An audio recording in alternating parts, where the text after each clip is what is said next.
Oi, alunos, oi, alunas, tudo bem com vocês? Espero que sim. Não nos encontramos na semana passada, né? Foi feriado na quarta-feira. E há 15 dias nós tratamos sobre o início do capítulo 2, né? Então, nós vamos dar uma pausa no capítulo 2, porque nessa semana vocês vão realizar as atividades integradas, aquelas questões, né, que unem o conteúdo de todas as disciplinas, né, neste primeiro bimestre, e nós vamos tratar então apenas do capítulo 1. Trouxe aqui, né, um vídeo, né, de revisão para que a gente fale um pouquinho mais sobre o capítulo 1, né, que vai te ajudar na realização das questões de geografia das atividades integradas, tá? Não deixe de assistir os outros vídeos, não deixe de estudar, né, no seu livro, no seu caderno, tá? Lembrando que para a geografia apenas o capítulo 1, que a gente encerrou há pouco tempo atrás, tá certo? Então, nós tratamos no capítulo 1 sobre a nova ordem mundial, né? Depois vivemos num período, né, do mundo bipolar, com aquelas duas grandes potências, né? E hoje nós vivemos numa nova ordem mundial novamente, com o mundo multipolar, né? Com vários polos, né? Com vários países com sua importância, tá bom? Então, é uma ordem geopolítica mundial, é a correlação de forças no plano internacional, ou seja, o equilíbrio de poder entre os estados, entre os países, tá? Então, nós vimos no capítulo 1 que nenhum país ele é autossuficiente. Nenhum país viveria sozinho. Nenhum país tem tudo que ele precisa para sobreviver. Né? Nós vivemos no mundo global, né, onde todos os países necessitam, né, de algo do outro. Né? Nós precisamos um dos outros para vivermos, né, nessa ordem mundial. Tá certo? Até então, entre 1945 a 1991, que nós vamos falar em breve, né, o mundo estava dividido entre o bloco socialista, liderado pela ex-União Soviética, e o bloco capitalista, sob a liderança dos Estados Unidos. Tá? Como uma ordem mundial ela é sempre dinâmica, né, hoje nós vivemos, a maioria dos países vivem, né, no regime capitalista, e não existe um único país importante. A gente sabe da importância dos Estados Unidos, a gente sabe da importância atual, né, da China, mas nenhum deles seriam tão importantes se eles fossem sozinhos, tá? É uma situação, então, sempre provisória, né? Hoje nós temos uma ordem mundial, né? Como eu disse para vocês, Estados Unidos, China, Japão, né? Mas pode mudar a qualquer momento, né? A configuração de poder em termos internacionais, né, em termos mundiais, no nível das relações econômicas, diplomáticas e militares entre os países, ela pode mudar, né? Tanto é que muita gente fala que a China pode assumir o lugar, né, a posição dos Estados Unidos e se tornar a grande potência mundial, né? Então nós temos que aguardar porque essa ordem ela é sempre dinâmica, né? Hoje nós temos os principais países, não quer dizer que eles vão ser assim para sempre, tá? No início do século XX, antes das duas guerras mundiais, havia uma ordem multipolar, né? Com vários países, né? Várias potências, entre eles, né? Em ordem Reino Unido, Alemanha, Japão, Estados Unidos e Rússia.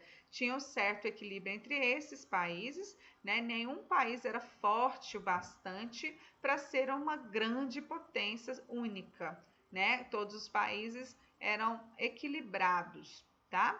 Com o fim, né, da guerra, a Segunda Guerra Mundial, Estados Unidos e a antiga União Soviética desmontaram, né, ou despontaram, né, como os grandes vencedores e assim surgiu uma ordem bipolar, né? Então, por um tempo nós vivemos, né, numa ordem com dois polos, como nós já tratamos, né? A Rússia, que era, né, a União Soviética, com o nome, né, de União Soviética, entre 1922 e 1991, foi o primeiro país a adotar o socialismo, né, o sistema socialista. Em seguida, outros países adotaram esse sistema. Já o capitalismo, né, como eu disse, era liderado por os Estados Unidos e tinha outros aliados. Então, como nós vimos, o que eles aí eles debateram, né, e esse período ficou conhecido como Guerra Fria.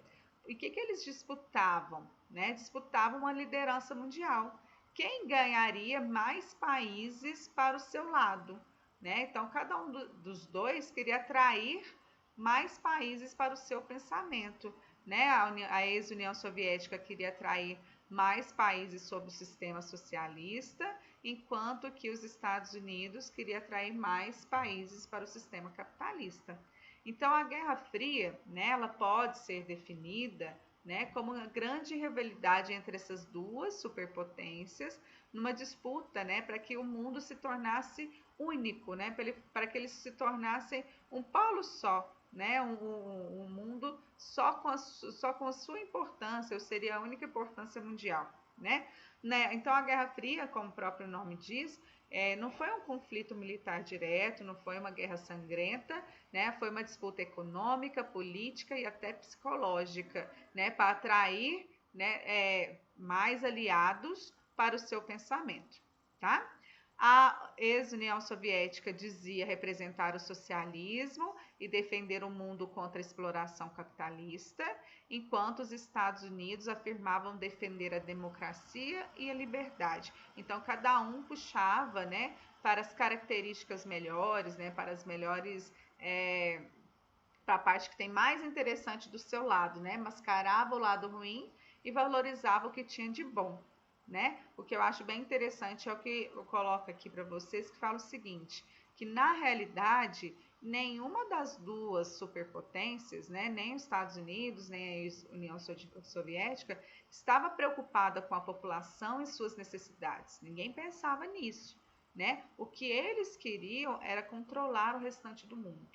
Então, não era importante para eles como que a população vivia, como que a população estava, o que precisava, né? Se precisava de trabalho, se não precisava, se precisava alimentar, se não precisava, se precisava de tecnologia, se não precisava, né? Eles só queriam controlar o restante do mundo, tá? Esse mundo bipolar entrou em colapso, né? Entrou em crise entre 1989 e 1991, né? Essa crise foi um resultado de dois fatores: a crise do mundo socialista e o surgimento de novos polos mundiais de poder, né? Então, não tem como, né, eles viverem nesse mundo bipolar. Né? O socialismo não consegue se garantir, né? Não consegue manter o seu pensamento por muito tempo, né? Principalmente com a sua tecnologia bem antiga, né? Não eram países tão tecnológicos, não conseguiam competir com os Estados Unidos, né, e outros países capitalistas. E começa a despontar outros países, né, a junção, né, dos países com a União Europeia, o Japão e hoje a China, né, que a gente sabe da sua importância. A partir daí, praticamente todo mundo, né, começa a viver sob o regime capitalista, só que com diferentes desenvolvimentos econômicos e sociais, né? Então, nós somos um país capitalista, mas a gente não vive como os Estados Unidos, né? Cada país tem seu desenvolvimento, cada país tem sua industrialização, né? Sua industrialização mais de ponta ou mais tardia, as pessoas vivendo melhor, as pessoas vivendo pior, né? Com mais trabalhos dignos, com menos, porém no mundo capitalista, tá? E para encerrar, a gente fala também no capítulo 1, né, sobre o cyberespaço, né, a guerra virtual, a guerra cibernética, né, que a gente sabe que existe hoje, né, nesse mundo globalizado que vivemos, nesse mundo com acesso à internet, esse mundo tecnológico, né? A guerra virtual, chamada, né, guerra no cyberespaço, é fundamental, né, em razão da importância militar das redes de computadores, né? Então a gente sabe que hoje um país sabe ter informações do outro é muito mais importante do que uma guerra física, né? Uma guerra sangrenta, né? Então é melhor investir em tecnologia, melhor investir em algo, né, que vai te dar mais informações do que matar seus aliados, quem não é seu aliado, né? Então a informação é um elemento imprescindível para o sucesso de uma guerra, né? Um exemplo é a tecnologia dos satélites que detectam o deslocamento de tropas inimigas, né? Então você conseguir, né, hackear, né, ter informações dos seus inimigos, ele é muito importante, né? Os Estados Unidos criaram em 1990 um centro, né, de guerra cibernética. Então lá eles têm milhares de técnicos e cientistas, né, com o objetivo de monitorar, né, a internet, as redes de computadores, para evitar terroristas e para evitar espiões no seu país. Né? Então percebam, eles não estão trabalhando com tropas militares, né, com pessoas fortes, né, trabalhando a questão de munição, né, só daquele poderio militar, né, só a questão de armas. Eles estão investindo nessa questão, né, de evitar, né, espionagem e terroristas, tá certo? Espero que tenha ficado simples. Não deixem de assistir os outros vídeos, né? Não deixem de estudar no seu caderno, no capítulo 1 do livro. Desejo boa sorte nas atividades integradas, bons estudos. Qualquer dúvida, estou à disposição, tá? Um grande abraço e até a próxima aula.